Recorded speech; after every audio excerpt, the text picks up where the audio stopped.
Welcome to Post Game on the Pitch. Mas Vidamara here with Stephen Hagan. I've got Nico Moreno and then John Marshall. Gentlemen, let's go. Let's just get to this 1-1 takeaway, Stephen.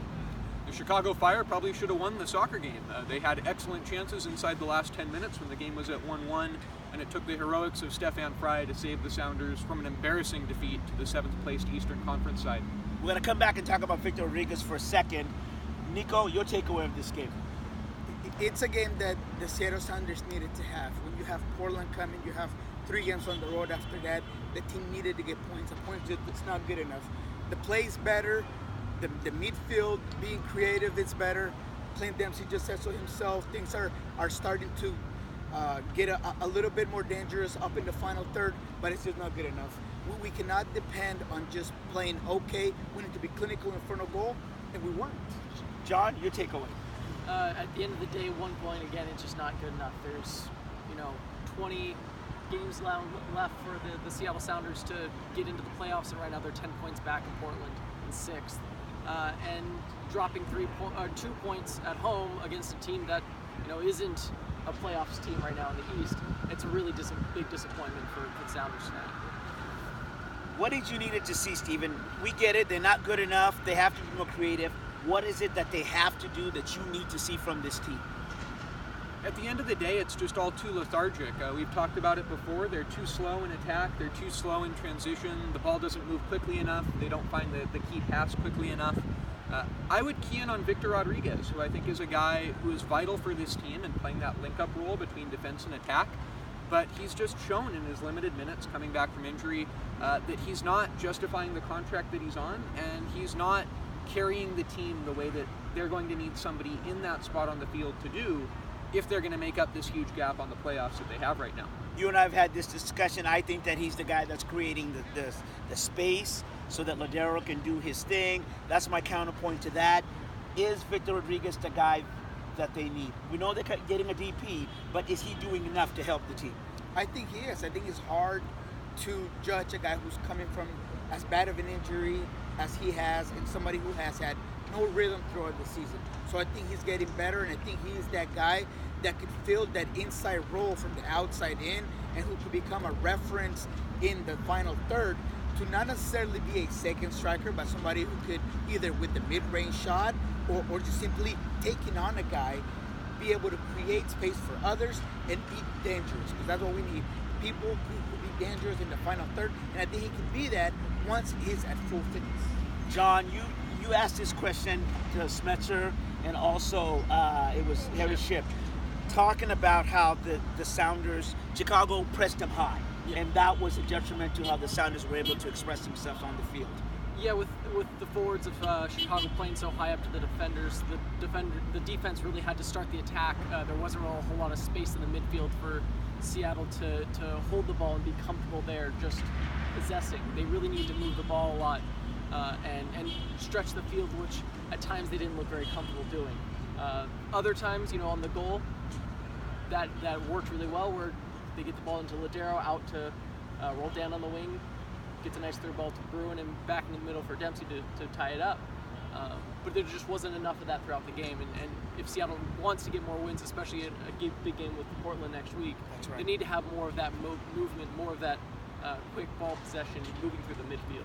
And this is a great question that you asked Smetzer, and you didn't get the answer that you wanted. Where do you go from here?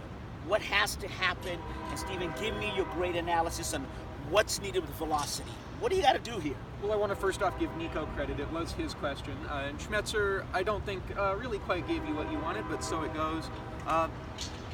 The Sounders, like we've talked about, need to play quicker. I just think, unfortunately, it's like we've talked about a little bit. It's not there right now. It's not good enough, right? You guys might be right that Victor Rodriguez can provide more than he has.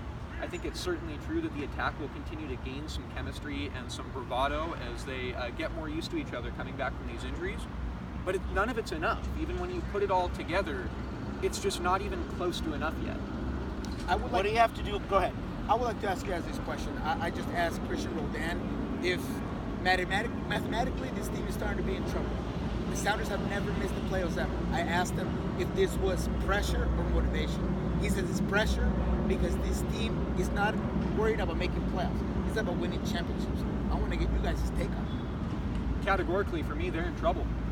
Yeah, they clearly are in trouble. And the question now is, what do they have to do? John, we're going back to this in terms of, Spencer talked about the lapses on defense, right? Yeah. And we saw Chicago a couple times on the counterattack.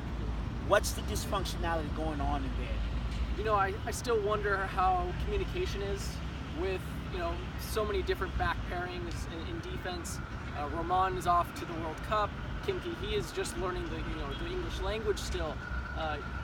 And while the center back pairings of Marshall and Ki-hee have been very good for many times, there's been so much rotation. I wonder how comfortable that defense is in communicating, knowing where each player needs to be, marking the attacking forwards.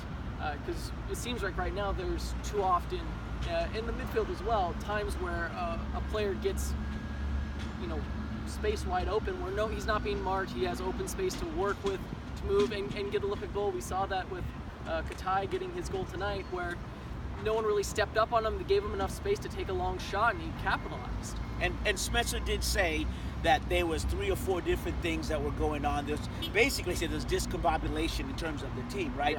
Yeah. The throw-in should be shorter. They're throwing it long. The long pass should be the short pass, and the short pass should be the long pass. So what I got out of that, you guys were there too, there's really discombobulation on this team in terms of reading off each other. Real quickly as we wrap up, 2 things that you would do. I'm going to ask all of y'all 2 things that you would do to get in going to the Portland game. What would you do? Either personnel changes or style play? So I don't know if it's a personnel change or a tactical change, but I know that qualitatively Seattle is too reliant on their fullbacks for width and for speed down the wing, and the result is that their wide midfielders end up not advanced enough, not far enough down the field, and they don't end up wide enough. They're pinched into the center and they are regressed on the field. And I believe that creates an issue for Seattle creating chances. It takes away the dynamism, it stifles counters, just not having the bodies far enough up the field.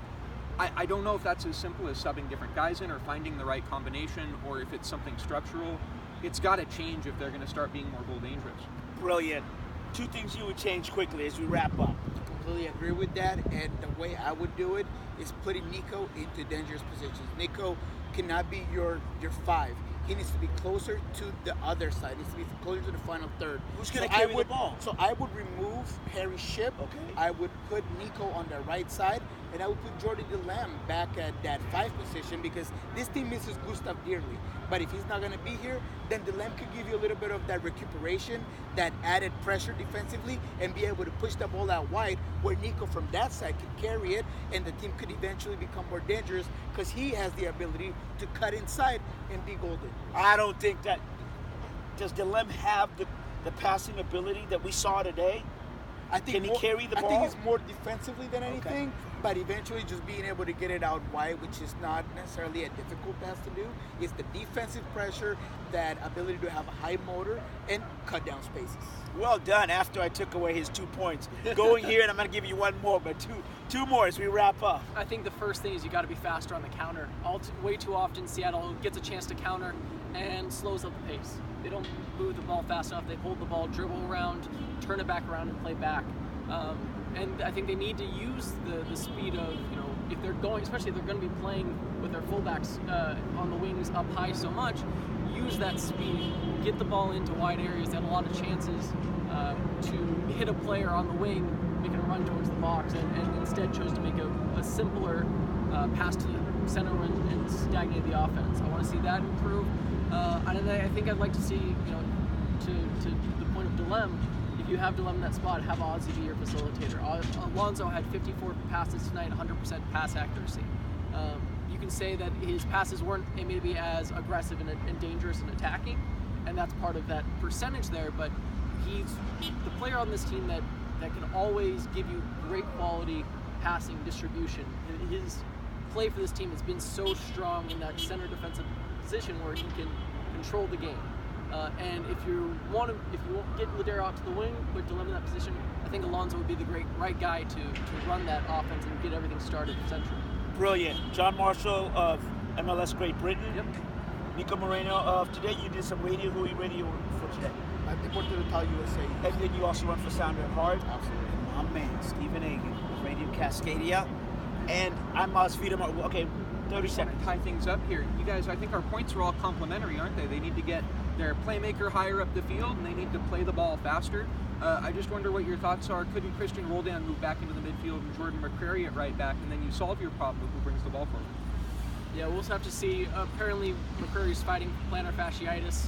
We'll see if he's going to be okay to play against Portland next week. So so injuries are there, guys. We gotta go. So those injuries that are going on, because we could talk all day, and we will. We will be back when Seattle plays Portland. You know it's a Cascadia rivalry. Miles Wiedemeyer for CascadiaSports.net and Stephen Egan of Radio Cascadia. Gentlemen, it's been a pleasure. Well done. We'll be back. This is Post Game on the Pitch. We'll see you next week after the Portland Timbers and the Seattle Sounders.